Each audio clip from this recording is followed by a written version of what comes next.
163 धारा को मानुनाहांती कला मुगुनी पत्थर माफिया। ढेंकानाल जिला गंदिया ब्लॉक निहल प्रसाद निश्चिंत पहाड़ बेधड़क भाव कला मुगुनी पत्थर उत्तोलन कर चली कटकड़ा को भू कर माफिया माने सेठारु विभिन्न जगह को पत्थर चालन करुवा बेले प्रशासन 163 धारा जारी करबा परे भी नीरव द्रष्टा साजिछि।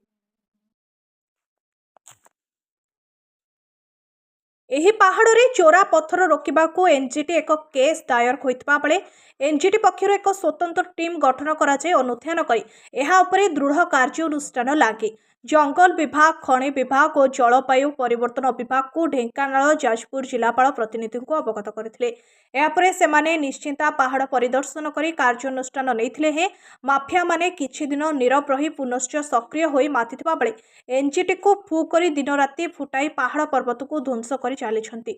निहल प्रसाद राजस्व मौजा अंतर्गत खाता नंबर 1513 प्लॉट नंबर 6168/6263 रे 60 एकर पाखापाखि जगार निश्चिता पहाड़ थिबा बेले निहल प्रसाद रोड मेंटाल नाम थिबा पत्थर खଣି आज को 8 ରୁ 10 वर्ष हैला बंद थिबा बेले सेहिठारे प्रशासन तरफरु 163 धारा लागू करा जाय हेले माफिया माने काहा साहस रे संध्या हेबा मात्रे विभिन्न अत्याधुनिक मेसिन साहाय्य रे टन टन माल फुटाई जाजपुर को पठाउथिबार ग्रामवासी माने अभियोग करुछंती। ताहा फଳରେ कई जण माफिया लाले लाल हेउथबा बेले सरकार कोटी कोटी टंकार राजस्व हराउछंती।